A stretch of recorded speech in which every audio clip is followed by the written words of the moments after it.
Okay. Um, Happy first day of class for Contemporary Lit. My name's Kate Bain. I'll be your instructor. This class is called Contemporary Literature, but it really should be called Contemporary American Literature because we will be only doing American literature in this class. So I wanted to at least give a brief video of where this movement happens or period or whatever you want to call it. But before I get into where this class falls, there are things called literary periods. And basically what they are is they're just groupings of generally speaking kind of time frames where the works that are produced kind of during that time frame have very similar concepts or themes or literary techniques or whatever kind of like places them all together. So um you have, Victorian literature, you've got the Romantics, you've got all these different literary periods. I'm going to be going through just the American literary periods, and there's six of them. So I'm just going to kind of like real quickly take us through those periods so you see where we are. But what's important to know about literary periods, and there's a lot. I mean, we could do a whole class on just literary periods and what those mean, but it's important to be able to read of work and understand kind of where it falls in its literary period for a couple of reasons. One, so you don't just misread the text, like trying to use today's terms and you're reading something from the colonial period and you're not able to historically like put yourself in that time frame. But also just understanding kind of the relationship with other works and also the historical development, the cultural development, and just be able to place it in its historical time frame. So those are kind of what literary movements are, generally speaking, or literary periods. And then there's also movements. There's like little sub movements too, even within the periods. So I don't want to go into too much detail, but I do want to be able to give you guys a sense of where this class falls in those. So um, basically, you've got the six American movements. Now, obviously, there's a lot less American literary movements than other movements because America's really relatively young when it comes to literature. So you've got the pre-colonization. This is going to be anything that happened prior to basically colonization. So pretty self-explanatory. We'll go through in more detail, but you've got the colonial and the early national period. You've got the romantic period. This is where I start getting into my favorites. I like the romantic period and then the realism and naturalism period. Then you have the modernist period, which probably when we hit this, a lot of those names are going to sound a little bit more familiar. And then we have where this class falls, which is the contemporary period. So let's kind of go through these real briefly, just one by one. So pre-colonization, this is going to be basically 17th century. It stops at the 17th century. So everything up till then. So this is going to be all of the, First Nations, Native American literature out there. A lot of it is oral tradition. You've got creation myths, you've got folk tales, you've got storytelling, you've got histories, um, even things as like maps or survival accounts or lessons or environmental descriptions. There are mostly oral, but then you also have things like the Mayan hieroglyphics and the Aztec pictographic writing. So there was writing even before this time frame. So it's not just all oral. So you've got kind of a little bit of a mixture. To give you some idea, there's creation myths, trickster tales, and community and society. And I just kind of broke it into these like general ideas just because I found it was just kind of easier to clump them together. But you've got creation myths. You've got the sacred weed, which comes out of the Blackfoot tribe. You've got the white buffalo woman, which is Sioux. You've got children of the sun, which is Osage. You've got really cool trickster tales, which it's interesting because geographically they kind of tend to go to certain animals. So the Plains Indian and others, they used coyote as their main trickster um, protagonist, I guess, or I don't know if you call it a protagonist, but in the Northwest Coast Indians, they tend to use raven, and the Southwest tend to use spider, and the Southeast tend to use rabbit. So, trickster tales are really, really quite fascinating. Definitely look into those if you're into learning more about that. And then you've got things like community societies. So, like these would be like parables or fables. stories like that. You've got The Man Who Married the Moon, which is Pueblo, The Great Race, which is Cheyenne, and The Spirit Wife, which is Zuni. So there's some really neat Native American literature that happens even before you start hitting the colonization period. So now we kind of get into the colonial and the early national period, which is going to be dealing with basically English lit. It's literally English lit, right? Because there's no distinctive American voice yet at this point. So it's the English colonization. It's going to be heavily Puritan, um, you know, influenced. There's a lot of slave narratives. There's also capture, Indians, they call them, what do they call it? Like Indian capture tales or, whatever, kidnapping tales. And then you start seeing some of that independence, wanting that independence in some political kind of landscape. And then you start to see some, later towards the 1776, obviously, you're going to see some more distinctively American voices, politics, poetry, religion, exploration, African American literature will start to play its role as you get more into that. So some major authors or works, John Smith's The General History of Virginia, and The True Adventures and Observations of Captain John Smith. So, that's going to be more autobiographical, but, probably with a little bit of some leeway there. You've got Benjamin Franklin writing at this time, and Phyllis Wheatley's poems on various subjects, religious and moral. Those would be some big names from that time frame, if those kind of ring a bell to help you place that time period. All right, so let's see, the Romantic period. This is where we start getting a little bit more fiction based, because really up until now or at least for the early colonial, it's going to be a little bit more essayist. Romantic period is going to deal with several things. So this is going to be the 1830s to the 1870s. And again, time frames, they can range. I mean, this is a really short time frame. When you think about it, it's only a 40-year time frame, whereas we had complete centuries and the pre-colonial. So keep that in mind. But in this time frame, you're starting to get a lot more individualism, the wildness of nature. You start to get some Gothic and horror kind of look, aspects. You start to see some free verse poetry. Thank you, Walt Whitman. You start to see what's called the sublime. It's looking at generally speaking nature, like Niagara Falls, and seeing this something that's beyond just Niagara Falls, and looking into God and kind of the universe and things like that. You start to get a little bit of the rise of American credibility as far as when it comes to literature. I mean, up until this point, you're still, basically repeating what's happening in England. I do want to talk real briefly about transcendentalism. I won't go into too much because I have another whole video on transcendentalism. It's one of my favorite, like, little sub movements. But this was like and not only was it a literary movement, but it was also a philosophy, a religion, a political movement, a social reform movement. It was heavily devoted to things like, self-reliance, your own intuition in regards to your own morality. It had a lot to do with nature, optimism. It was very anti-slavery, very social reform, women's rights. And so they were really starting to push, that they were really heavily in favor of the abolitionists and women's rights and social reform. And they did not like the war against Mexico during that time. And then you get things like civil disobedience, which really is going to be the spark that basically sets off the influence or the catalyst that a lot of the civil rights movements are gonna use. So try not to get into too much detail, but now you're gonna start seeing some names that probably sound a little bit more familiar.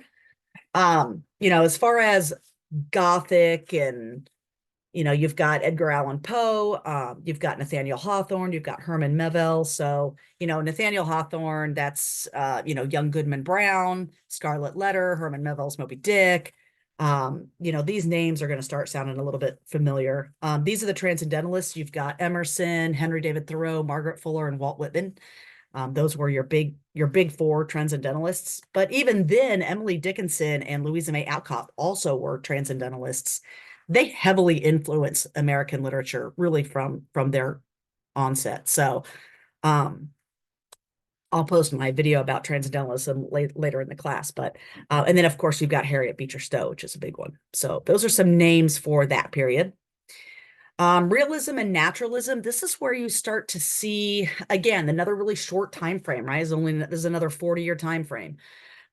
You start to see like everyday characters. You start to see, and you see this in art too, for anybody that's an art major or has studied some of the movements in art. This is going to be relatively familiar to you.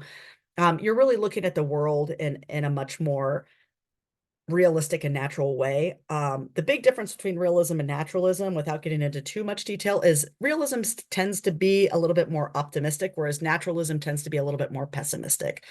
Um, and there's like an emotional coldness to naturalism. So this is this kind of movement. Now you're really going to probably know some of these folks, but here you've got your Mark Twain, your Henry James. Obviously, those are some huge all-time American great works of literature, right? In my opinion, Adventures of Huckleberry Finn is the #1 best American novel of all time, but there's like a top 5 that can kind of, a lot of people will debate. But um, and then of course Henry James, who did The American Portrait of a Lady, Wings of the Dove, those all probably sound familiar. Kate Chopin did The Awakening, lovely, lovely little book, and Sarah Orne Jewett, who probably doesn't get as much fanfare as she should.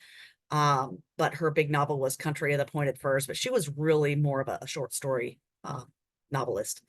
And then you've got some others like Stephen Crane, Paul Laurence Dunbar, Theodore Dreiser, Frank Norris. These guys are probably lesser known, but you should still look them up. Definitely Stephen Crane. He's a good one. So this is where you start to move from that romantic period that just kind of held everything up. Now you're getting kind of that realism, and now we're going basically into the modernist movement, which is a little shorter, even shorter of a time frame.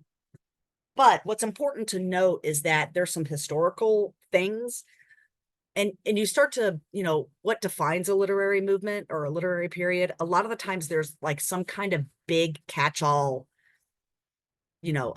occurrence that happens. And so if you happen to notice, 1945 is World War II, right? So that's really where we're going to kind of hit our contemporary period. But for this period here, for the historical events, you've got heavily, huge advances in science and technology. You've got World War One, right? So World War One's going to happen in 1914. And then you've got the Roaring Twenties, you've got Prohibition, you've got the Great Depression, the New Deal, women's suffrage movement, and you have massive migrations to America. So this starts to get, I think we do have a class called the Modernists or something like that. So if any of you are English majors and you want to take it, that's going to help a lot. But this is where you start to see a lot of experimental kind of structures with the works.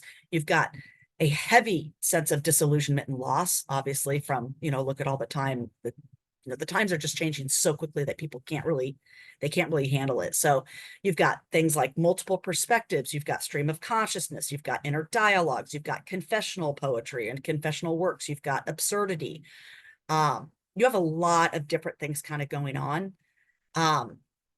I even put more authors in here just because these are really the big ones, but Willa Cather and William Faulkner, those two, God, they're so good, but I'm not going to spend too much time.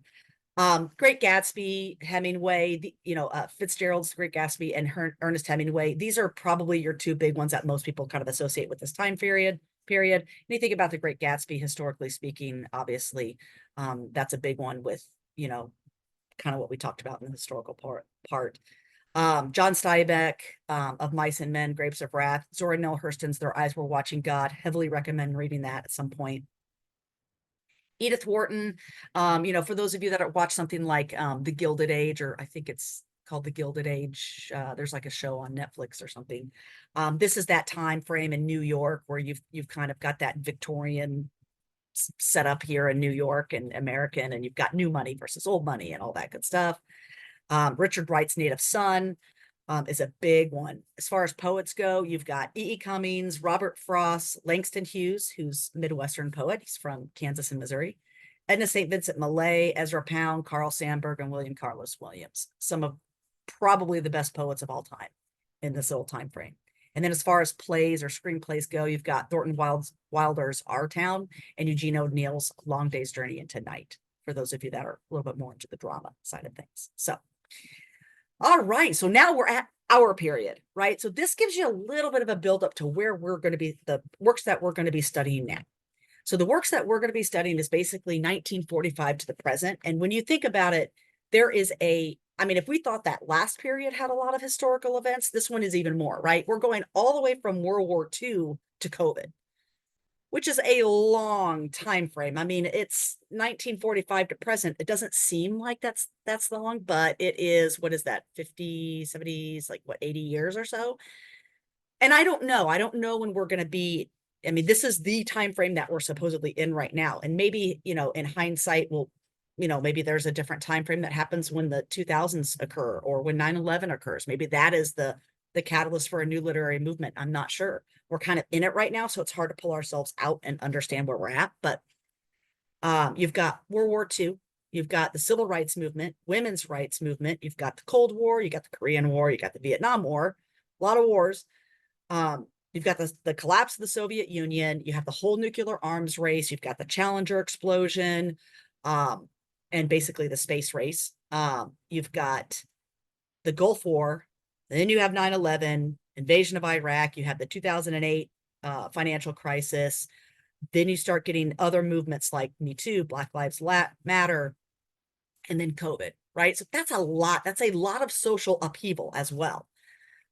So it's important to kind of keep that in mind, but we're really going to see a major rise in minority voices in not only in literature, but in literary theory and criticism. You've got the Beat movement during this time frame. You've got the Black Mountain poets. You've got realist, metafictional, postmodern, absurdist. I don't want to go into too much detail because this is what the whole class is about, but this stuff is great. So, I mean, it's all great, but just to kind of give you an idea, this also is going to be a slight syllabus kind of overview now at this point. But in week 1, we're going to be dealing with Charles Olson, Robert Hayden, Ralph Ellison, Grace Paley, and Adrienne Rich. In week 2, we're going to be dealing with the Beat poets, essentially. So Ginsberg, Kerouac, Brenda Fraser, Joyce Johnson, Gary Snyder, who Gary Snyder is also a Black Mountain poet. Week 3, we're going to be dealing with Tim O'Brien, Norman Mailer, Yusef Komunyakaa, and Denise Levertov. Week 4, we've got Kurt Vonnegut, Anne Sexton, Sylvia Plath, Toni Morrison. Week 5, we have Lucille Clifton. I got to meet her and go to one of her poetry readings one time. She's excellent. Ishmael Reed, Paula Vogel, Alison Bechdel, David Foster Wallace, and Sherman Alexie. Week 6, we've got Larry Neal, Wing-Tuk Lum, Ron Tanaka, Combahee River Collection, Rita Sanchez, and Vine Deloria. I'm not sure if it's Vine or Vine. I had never really understood how to say her name. Week 7, we've got Santiago Baca, Budin, Judy Norton, Bill McKibben. And then we'll end up with week 8, which is going to be Don DeLeo and Wachi Dimmock and Baudrillard, or Baudrillard, which is a hard one to say. So that's what we're going to be dealing with as far as the contemporary period. So hopefully this gives you a little bit of an idea of kind of where we fall. Let me go back to this main part again. So there we are. We've got 1, 2, 3, 4, 5, 6. We're right here, basically in the current literary movement. So hopefully this gives you a little bit of an idea of just kind of where we're at, and we'll be on to the next class. Hope you enjoy.